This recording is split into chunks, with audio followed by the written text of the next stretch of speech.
Welcome to Land Reality Consult, ladies and gentlemen. Here you will learn amazing things with respect to GIS and remote sensing, land administration issues such as how to register land, how to acquire land, or how to acquire a home.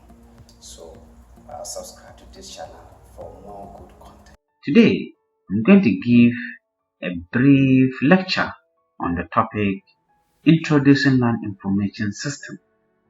In other words, I'm going to introduce land information system to you guys. So let's get started. Presentation outline. Our presentation will encompass defining themes related to land information systems, unpack the disciplinary areas needed to study land information system, explore the land information system domain, historical development of LIS. So I'll take you through the historical development of land information system, and I'll also highlight the critical content of land information system. Then we will talk about conditions for success of land information system. And then we also talk about how can land information system be enhanced. Land information system is really vital for the fabric of society. So how can it be enhanced? And then we draw conclusion to our presentation. So let's get started. Definitions of terms related to land information systems. So first of all, let's understand what land is. Land have many perspectives. The definition of land involves different perspectives. You can talk about the physical, ecological, social, cultural, legal, and economic. And then information means facts provided or learned about something or someone. Systems is a set of things working together as parts of mechanism or an interconnecting network, a complex whole. Definitions continue. According to Land Administration for Sustainable Development by Williamson, Engelmark, Wallace, and Rajaport, these are the heavyweight authors of land information or land administration. This book was written by this colossal of land administrators, and they define land information system as a system for acquiring, processing, storing, and distributing information about land. That is, keywords are acquiring, processing, storing, distributing of information about land. Definition continues. Land information system also consists, on the one hand, a database containing specially referenced land related data for a defined area, and on the other, of procedures and techniques for the systematic collection, updating, processing, and distribution of the data. The base of land information system is a uniform spatial referencing system, which also simplifies the linking of data within the system with other land-related data. And this definition was given by Land Administration Guidelines by United Nations.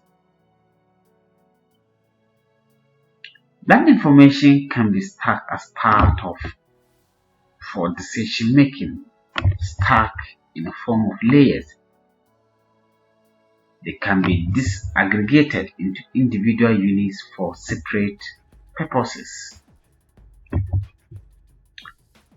So these are layers that have been stacked: administrative areas, rights and interest, site addresses, uses and restrictions, ownership and tax parcel framework, auto photos, layers of information.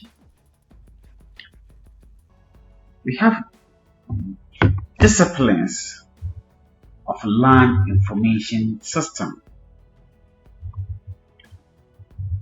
There is no agreed upon core or kernel of what constitutes the system of land information systems. Instead, they can be seen as an aggregation of elements from three other disciplines, namely land administration, geoinformation, and then information systems. Each of these fields has its own breadth and depth in topics. Here, a few key references for each provided. So, with respect to land administration, we have land transaction, land sector needs, and the supportive book is Land Administration for Sustainable Development. We have land information systems, and the books that really help us for is land information management, an introduction with special reference to cadastral procedure problems in third world countries. The survey handbook is also very relevant, and GIS and land records, also very powerful books that support or that talk more about land information systems. And then we also have information systems, that is, we have data modeling, enterprise systems, and prototyping. Enterprise systems that are agile, innovative, enterprising, the prototyping, and a book in that field is Fundamentals of Information Systems. So we also have geoinformation science, which is GIS and spatial DBS, that's database systems, and spatial SQLs, that's structured query languages. And the book that really support is the University of Turin 20, that is ITC, the core of GI science. This is a very important core book that is used by the ITC Faculty of Geoinformation Science and Observation of the University of Trinity. So let's keep on moving. Domain. When considering land information system as a domain of research and study, we can draw upon the work of Furholt et al. 2015 using an extensive literature review, the development of a framework of understanding the different components of study related to LIS for development in this model. So these are the domains. Example: institutional settings, actors, champion, power struggle between actors. We have technical aspect, which is spatial data infrastructure, mobile phone, customer line information system. This basically deals with land information systems,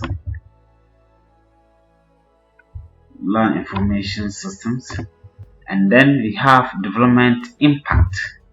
Examples: poverty reduction, environmental protection, conflict minimization, empowerment of vulnerable groups in society. And we also have social aspect. Examples: indigenous knowledge, cultural content, customary rights. And then we also have legal aspect. Examples is land law, national land policy, inconsistencies in national law. This is the Furholt et al. Framework that are being developed with reference to domains of land information systems as a research. And all the sample is land information system for development. Land information system is necessary for development of every country. So let's continue. Domain and actors. You see, the learning information system domain has a big range of practitioners, professionals, and actors. This can be clustered by ranking each actor along two dimensions. That is the level of which the actor is involved in building LIS.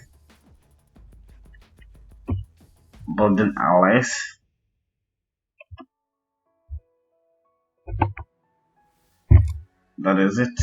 This vertical line. And then we also have the horizontal line, which is the level 2, which are engaged in adapting or using LIS, adapting and using land information, which is also here. Is also here.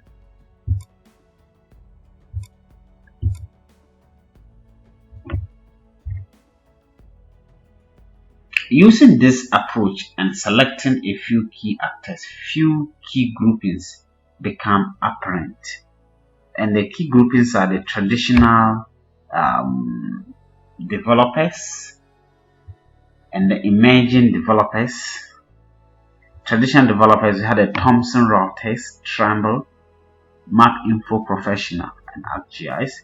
And we have emerging developers, which we have the Cadastre, UN Habitat, and Solar. These are innovative or fit for purpose land acquisition tools that are scalable, that are participatory, that are meet institutional settings that face all forms of land tenures, and so on. And then we also have the consultants and donors, which is the USAID, and then we have the Cadastre of the Netherlands, and then we have GIZ of the Germany, and we have land agencies, Landgate, Land Registers of Scotland. We have the Lands Commission of the Republic of Ghana, and then the last one, and this is the last one, that is the notaries, surveyors, conveyance, administrators, citizens, land, and also that's other players that are associated.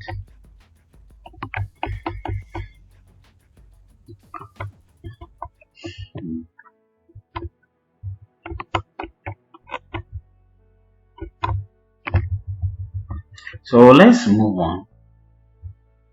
Land information development. Figure 9.9. IT in land administration has evolved from the manual systems of 1970s through a computerization and web-enabled land administration in the 1980s and the 1990s to interoperability and e-land administration over the past few years that will lead to spatially enabled government in near future. So basically what this diagram talks about is the 1970s is basically about manual system, hard copy maps and indexes.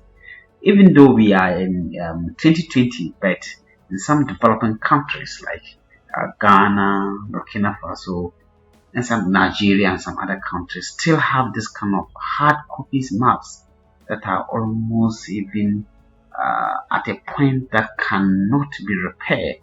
They are in a state of damage.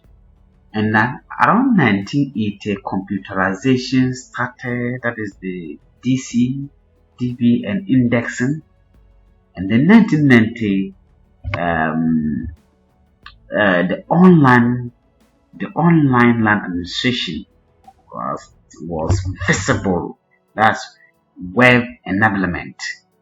In 2005, e-land administration, that we talk about interoperability, that's the integration of different land information systems together to make it easy to conduct businesses, land related businesses, and so on.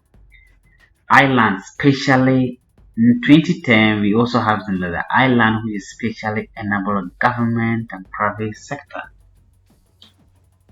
So the 1970s are still mostly manual system, as I earlier indicated, which first exploration to using computer and operational side of land acquisition, account keeping and bookkeeping. So 1980s, as I also indicated, it is more ICT starts having more of an impact on the day-to-day operations of actual land acquisition functions.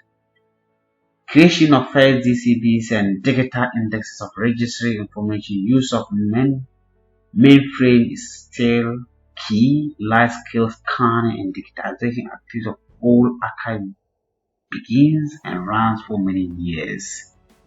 That's the 80s. So the 1990s, as I already indicated, online land administration and the web enablement. That's first desktop computers start arriving in land agency offices. A move from a mainframe to client-server setup is evident. The first web portals for land administration emerged. That's nothing. The development of enterprise-wide architectures for managing land information also occurs during this period.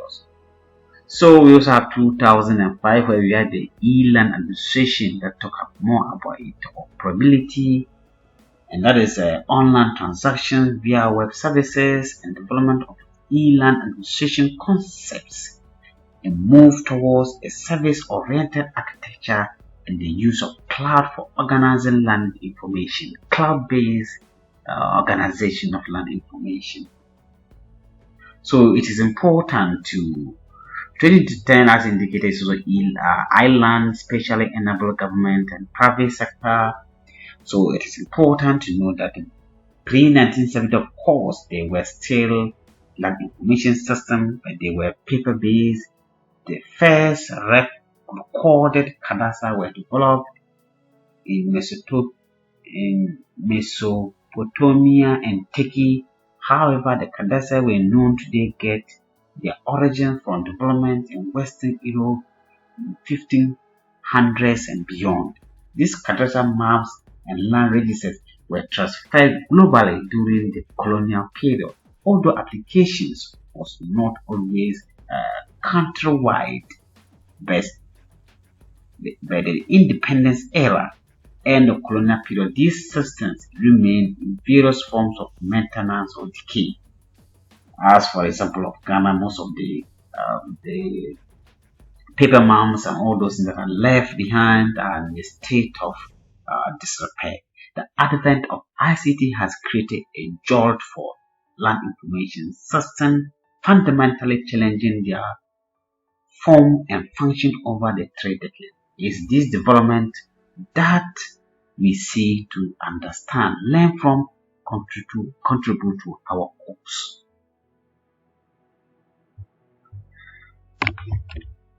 So let's continue. As critical content of land information system, what contains in land information system, the content of it.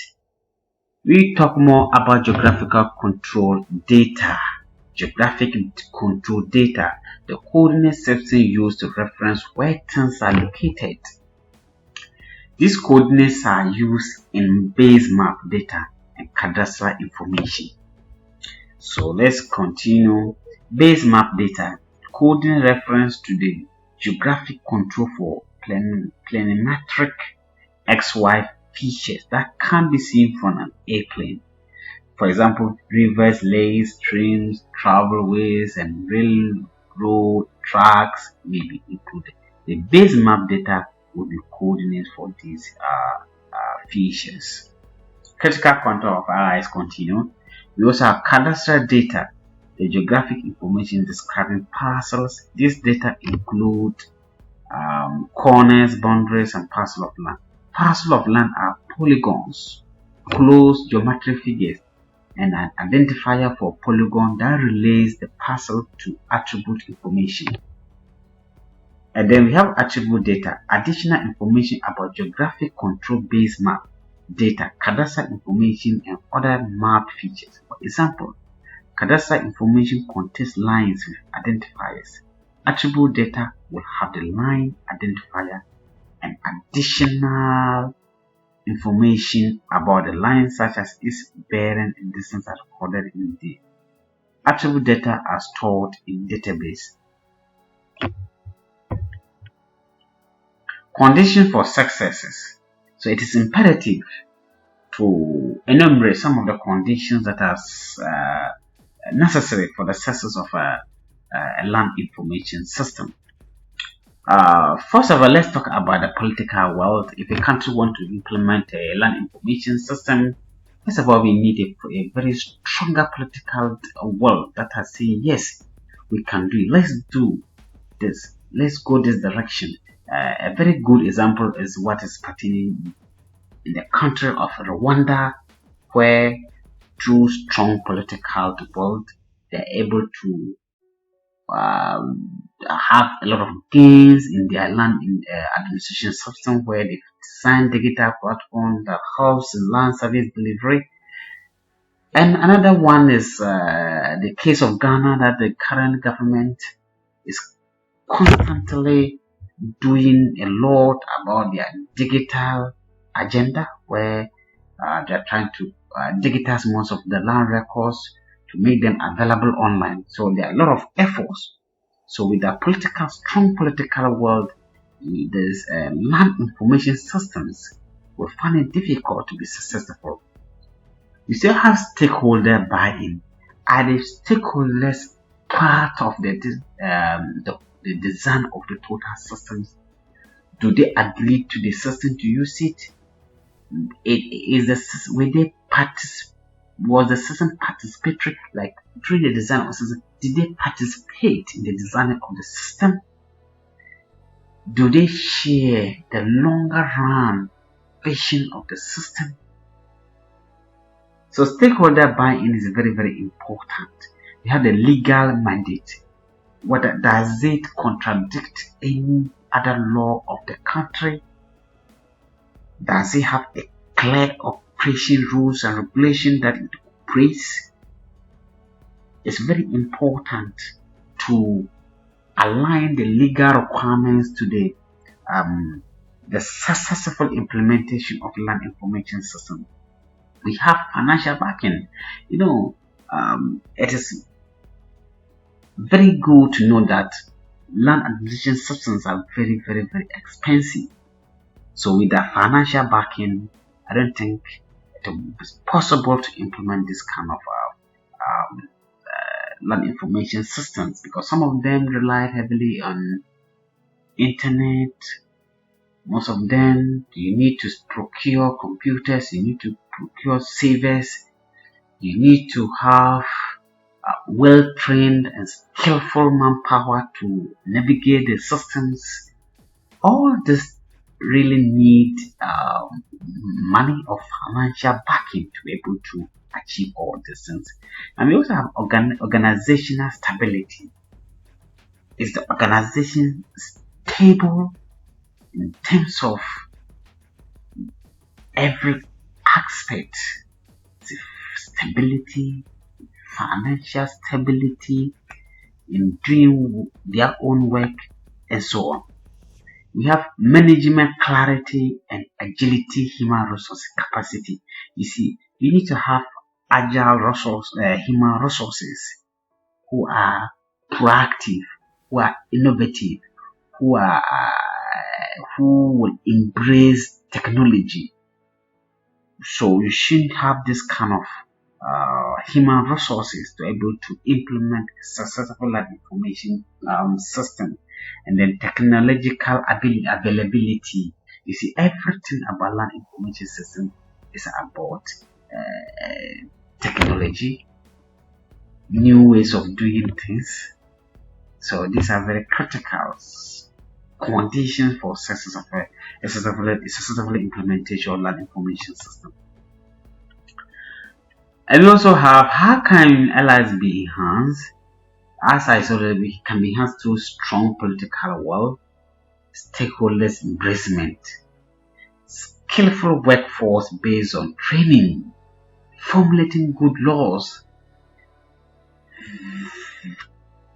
4 cardinal points of how land information system can be enhanced. Again, strong political will, stakeholders embracement or buy-in, skillful workforce based on training, formulating good laws. And then in conclusion, after all the discussions that I've taken you through, it is important to end the lecture at this point in time. And then we should remind ourselves that effective land information is of particular importance to developing countries. The cost of introducing new systems is high and expensive, as indicated. So you should have organizational stability in terms of finances and human resources and so on. And the challenges is to produce better land information to support better policies. Then, thank you very much. Let me leave you in the hands of one notable Jack Dangermond, the founder of GIS giant Azure. The application of GIS is limited only by the imagination of those who use it. I repeat, the application of GIS is limited only by the imagination of those who use it. Thank you very much, and kindly subscribe to my channel.